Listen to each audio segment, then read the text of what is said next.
Hello po, magandang umaga po sa inyong lahat mga kaibigan. Nandito po ako ngayon sa Barangay Pook 1, Silang, Cavite.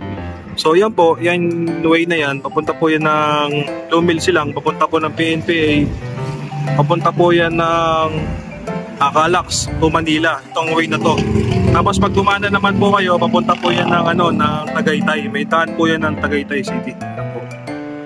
Tapos dito naman po sa kabila, papunta po yan ng Silang Bayan, yung way na yan, dito po. Papunta rin po yan ng Dasmariñas, Cavite.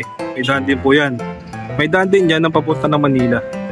So as you can see, may ino-offer ho rito na bungalow house na bahay. Yan po. Pasok po tayo. So kung mapapansin nyo, may gate na ho siya. At saka malaki po yung kanyang carport. So laki ng carport. So actually binibenta ko ito ng may-ari dahil uwi na sila, pupunta na ng Amerika.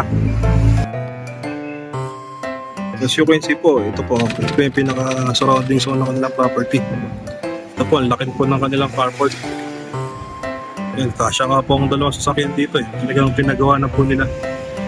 Yan. Tapos dito meron pong parkingan din ng motor. Tapos lagay ng mga equipment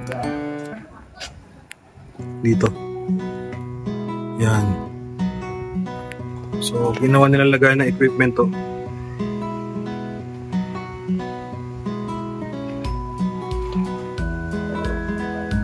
Yan.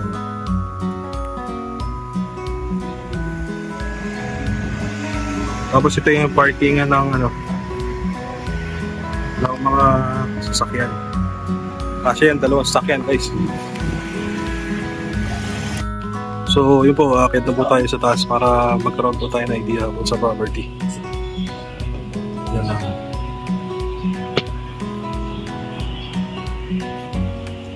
Dito.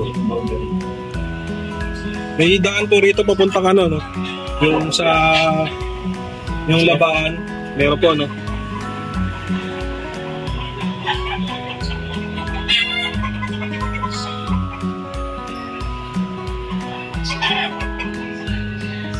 So dito po yung daan papunta ko sa pinakalabahan. So check po natin yan mamaya. So ito na po yung pinaka property.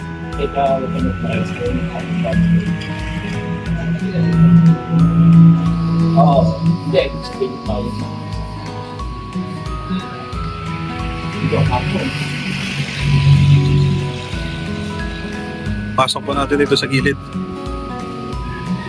Tingnan natin yung likod. So may daan din po siya sa gilid, no? Papunta sa mismong sa mismong Labaan. Sa laundry area. Yan. Maganda po yung property kasi elevated. Tapos dito may meron pa akong kwarto rito. Yan.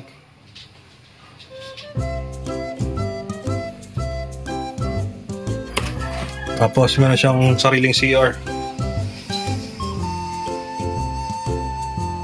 Yan.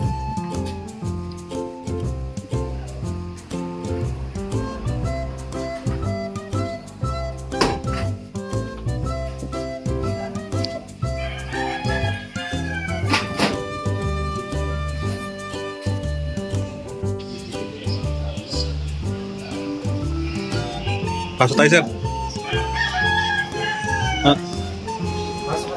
Kasama niyo ako.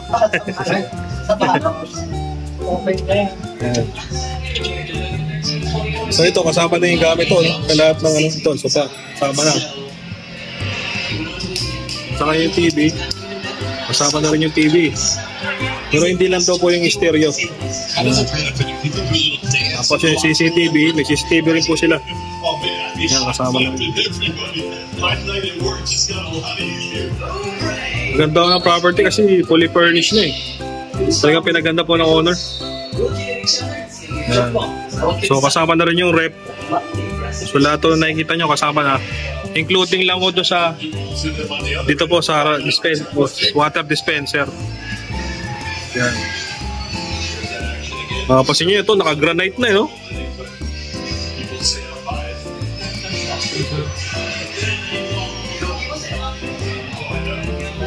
Yan. Ito yung pinaka-laundry area. Para may-maximize talaga po ng owner yung property. So doon tayo galing kanina. Yan. So meron din silang sa tubig. Tatlo pong tangke. Yan pa. Oo nga no. Hindi na maubusan. Hindi sila hirap sa ano pala rito sa tubig.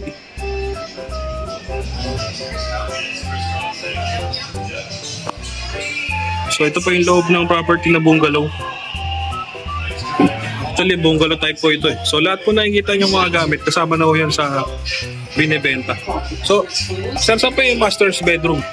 Dito po. So ito yung pinaka master's bedroom. Yeah. Lahat kasama pera lang TV. Lahat na nakikita yung gamit kasama pera ang TV. Yan, pati aircon. May aircon na. Puro brand new aircon yan. Puro brand new ang aircon pala nito guys. Gumagana lahat yan. Oo. Meron na siya ng cabinet. So dito naman sa CR, sa pinaka toilet and bath, meron na rin siya ng heater sa shower. Yun.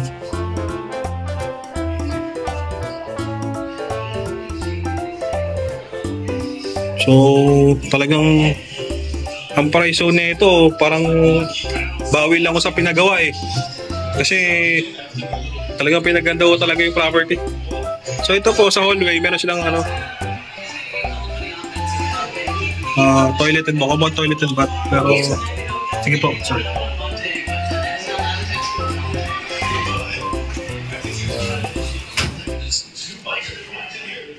May heater na rin ito po. Puro bago lahat ang heater. Yan, kung naghahanap ako yung property sa silang at talagang kompleto na lahat, ito ideal po sa inyo guys. Ito yung pangalawang kwarto. Ito, lahat na nakikita nyo nito sa sa property to, ay sa kwartong to, kasama na lahat. So 2 bedroom pala po ito, kasama doon 3 bedroom. Tapos lahat may mga CR, comfort room. Yun po, no? So interested po, i-flash yung aking number, tawagan nyo po ako para po sa site tripping at makausap nyo po yung may-ari. So maraming salamat sa inyo guys. God bless to everyone.